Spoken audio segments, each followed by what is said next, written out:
আসসালামু আলাইকুম, স্বাগত জানাচ্ছি রান্স নিউজে। আপনাদের সঙ্গে আছি আমি আরজে নীরব আহমেদ। আজকে আলোচনার বিষয় বাংলাদেশের রাজনৈতিক অঙ্গন এই মুহূর্তে উত্তপ্ত।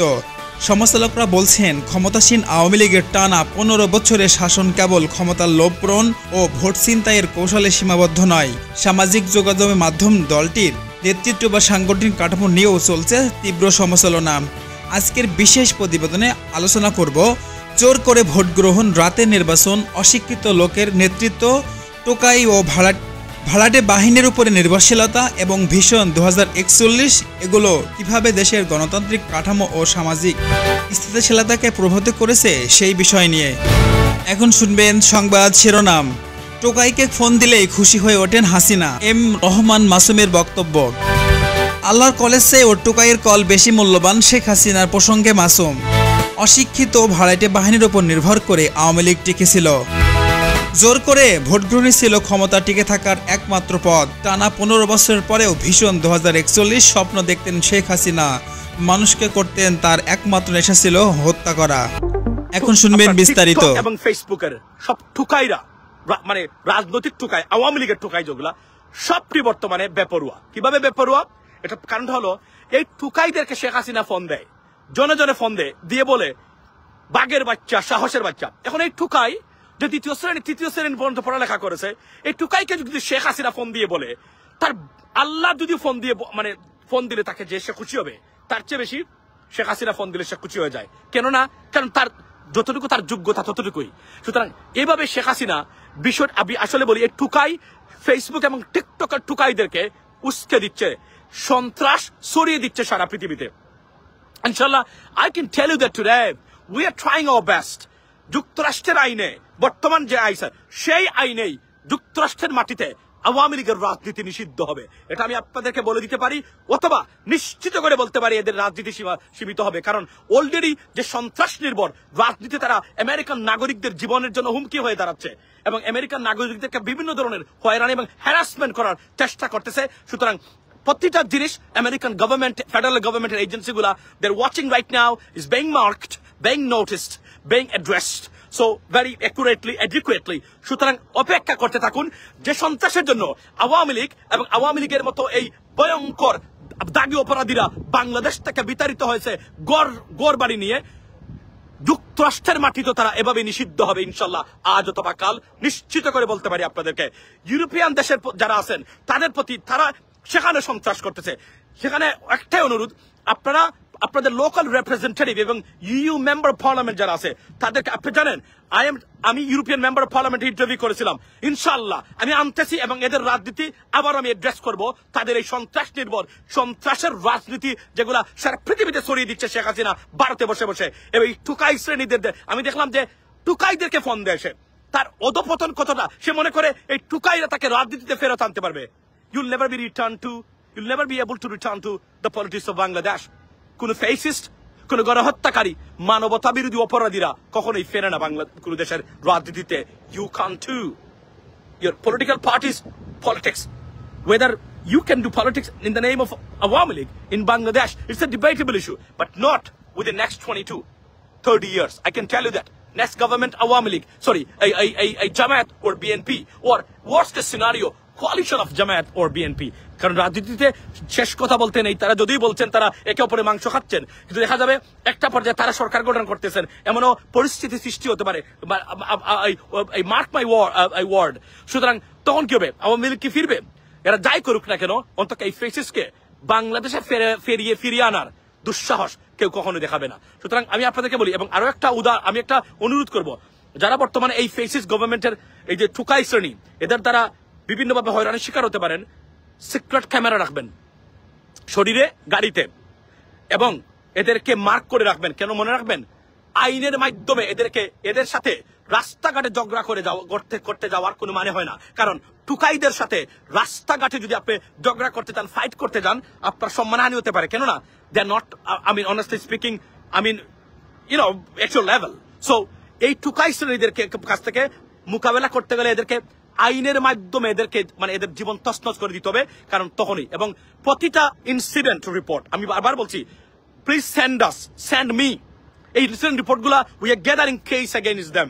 Because so that they can be banned in the United States. প্রতিদিন দিবেন। এদের সন্ত্রাসী রাজনীতি ইনশাল্লাহ যুক্তরাষ্ট্রের মাটিতে আজ অথবা কাল নিষিদ্ধ হবে। এই সন্ত্রাসী গোষ্ঠীর রাজনীতি সারা পৃথিবী থেকে মানুষ আপনার অবজার্ভ করতেছে, ইউরোপিয়ান দেশে, ইউনাইটেড কিংডমে, এবং দেখবেন কারা এগুলা করতেছে। সবচেয়ে অযোগ্য পদার্থ যারা, নিম্ন শ্রেণীর পরিবার থেকে উঠে আসা এবং লেখাপড়াহীন যতগুলা, এগুলাই শেখ হাসিনার পুঁজি। শিক্ষিত ভারত দিয়ে টিকে থাকতে পারে না বাংলাদেশের রাজনীতিতে। এখন এই টুকাইরা বাংলাদেশের শেখ হাসিনাকে ফিরিয়ে আনবে। তারা মনে করে এই দু একটা মিছিল আর দু একজনকে সাথে দাপড়াদাপড়ি করলেই আর শেখ হাসিনা ফিরবে। শেখ হাসিনা ফেরার পথ সেটা বন্ধ হয়ে গেছে 5th of July অগাস্টের পরে। She will never be able to return to the politics of Bangladesh. যতই তোমরা চেষ্টা করো না কেন, কিন্তু তোমরা বিপদ দেখে আনছেছো। প্রতি মুহূর্তে তোমাদেরকে মার্ক করা হচ্ছে। এটা জানছেন, এবং তাদের কার্যক্রম সম্বন্ধে একটা কেস স্টাডি হচ্ছে। আমরা চেষ্টা করতেছি attorney general of the United states তাদের কাছে রিপোর্ট করার জন্য প্রতিটা ক্ষেত্রে। আর নিজুম মজুমদারকে বলবো, আপনি যুক্তরাষ্ট্রে এসে F1 ভিসা বা ভিসা ওয়েভারের সুযোগ নিয়ে, I assume you are a British citizen, এখানে পলিটিক্যাল ভায়োলেন্স আপনি অংশগ্রহণ করেছেন। আপনি অপেক্ষা করতে থাকুন, আর কোনদিন আমেরিকার মাটিতে আপনি ঢুকতে পারেন কিনা সেই জন্য অপেক্ষা করতে থাকুন। This is what from me right now, ladies and gentleman. এবং এই সন্ত্রাস নির্ভর আওয়ামী লীগকে না বলুন। টোকাইকে ফোন দিলেই খুশি হয়ে ওঠেন হাসিনা, এম রহমানের বক্তব্য। আল্লাহর কলের চেয়েও টোকাইয়ের কল বেশি মূল্যবান, শেখ হাসিনার প্রসঙ্গে মাসুম বলেছেন। রাজনৈতিক বিশ্লেষক এম রহমান সামাজিক মাধ্যমে মন্তব্য করে আলোড়ন সৃষ্টি করেছেন। তিনি বলেন, বিকৃত মস্তিষ্কের হাসিনা যখন টোকাইকে কল দেয় তখন এত খুশি হয়, স্বয়ং আল্লাহ যদি কল দিতেন এত খুশি তিনি হতেন না। রাজনৈতিক বিশ্লেষকরা বলছেন, মাসুমের এই বক্তব্য মূলত শেখ হাসিনার নেতৃত্বের ধরন বা দলীয় রাজনীতির তোষামোদী প্রীতির প্রতি সমালোচনা করেছেন। যদিও আওয়ামী লীগের পক্ষ থেকে আনুষ্ঠানিক কোনো প্রতিক্রিয়া নেই, বিরোধী মহলের এটি ইতিমধ্যে তীব্র বিতর্কের জন্ম দিলেও এটি বাস্তব। এই মন্তব্যের ঘিরেই রাজনৈতিক অঙ্গন বা সামাজিক যোগাযোগ মাধ্যমে চলছে তীব্র সমালোচনা। অনেকে মনে করেছেন এটি শুধু একজন নেত্রীর সমালোচনা নয়, বরং দেশের রাজনৈতিক সংস্কৃতি বা নেতৃত্বের মানসিকতার উপর নির্ভরশীল বা আঘাত হানে। অশিক্ষিত বা ভাড়াটে বাহিনীর উপর নির্ভর করে শেখ হাসিনা। সামাজিক যোগাযোগ মাধ্যমে দলটির নেতৃত্ব বা সাংগঠনিক কাঠামো নিয়ে চলছে আলোচনা। রাজনৈতিক বিশ্লেষকরা বলছেন, বর্তমানে আওয়ামী লীগ সরকারের কার্যক্রম মূলত অশিক্ষিত বা ভাড়াটে কিলার দিয়ে পরিচালনা করা। তারা হচ্ছে প্রশাসনের ওপর নির্ভরশীল। ফেসবুক, ইউটিউব এবং অন্যান্য ডিজিটাল প্ল্যাটফর্মের ওপরে সক্রিয়তা দলটিতে গুন্ডা মাফিয়া তন্ত্র হিসেবে প্রতিষ্ঠিত করতে চেষ্টা করছে।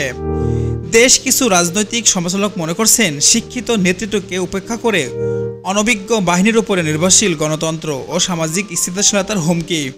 আওয়ামী লীগের পক্ষ থেকে অভিযোগ অস্বীকার করা হলেও এটি বাস্তব। সামাজিক মাধ্যমে বিষয়টি নিয়েও চলছে তীব্র সমালোচনা। অশিক্ষিত নেতৃত্ব, ভরাটে বাহিনী বা অনলাইনের প্রোপাগান্ডা, এই ইস্যু এখন রাজনৈতিক অঙ্গনে নতুন উত্তেজনা সৃষ্টি করেছে। জোর করে ভোট গ্রহণ ছিল ক্ষমতা টিকে থাকার একমাত্র পথ। টানা 15 বছর পরেও ভীষণ 2041 হাসিনার স্বপ্ন দেখতেন। মানুষ হত্যাই ছিল তার একমাত্র নেশা। সমালোচকদের অভিযোগ, দীর্ঘদিনের শাসন কেবল ক্ষমতার লোভ মেটাতেই সীমাবদ্ধ ছিল না।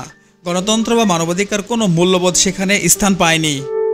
সমালোচকরা বলছেন, টানা 15 বছর ক্ষমতায় থাকার মূল হাতিয়ার ছিল জোর করে ভোট গ্রহণ, রাতের নির্বাচন, জনগণের ভোটারদেরকে উপেক্ষা করে। এই দীর্ঘমেয়াদী শাসন ব্যবস্থা একটি অগণতান্ত্রিক সংস্কৃতি তৈরি করেছে। ক্ষমতাসীনরা দাবি করেন, ভীষণ 2041 ছিল হাসিনার স্বপ্ন, বাংলাদেশে গড়ার একটি পরিকল্পনা। তবে সমালোচকরা মতে এটি বাস্তব ছিল একটি চিরস্থায়ী নকশা। জোর করে ভোট গ্রহণ, রাতের নির্বাচন, জবরদস্তির মাধ্যমে ক্ষমতা টিকে থাকা এই দীর্ঘমেয়াদী শাসন ব্যবস্থার অবসান হয়েছে। এখন নতুন নেতৃত্ব দিবে শিক্ষিত, মার্জিত, ভদ্র এবং সভ্য ঘরের সন্তান নেতৃত্ব দেবে দেশকে, যা পরিচালনা সহজ হবে, মানুষ স্বস্তিতে জীবনযাপন করতে পারবে। এই ছিল আজকের সংবাদ বিশ্লেষণ। নেক্সট কোনো এপিসোডে আপনাদের সাথে আবারও বিশ্লেষণ করব। সেই পর্যন্ত ভালো থাকবেন, সুস্থ থাকবেন। Thanks for watching.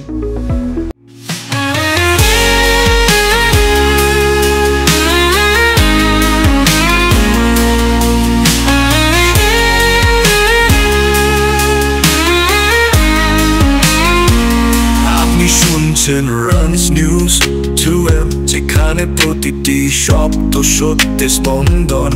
আজকের সবচেয়ে আলোচিত খবর নিয়ে হাজির আমি নিজে, আরজে নীরব আহমদ। চোখ রাখুন, কণ্ঠ শুনুন, জানুন প্রতি মুহূর্তের প্রতিধ্বনি।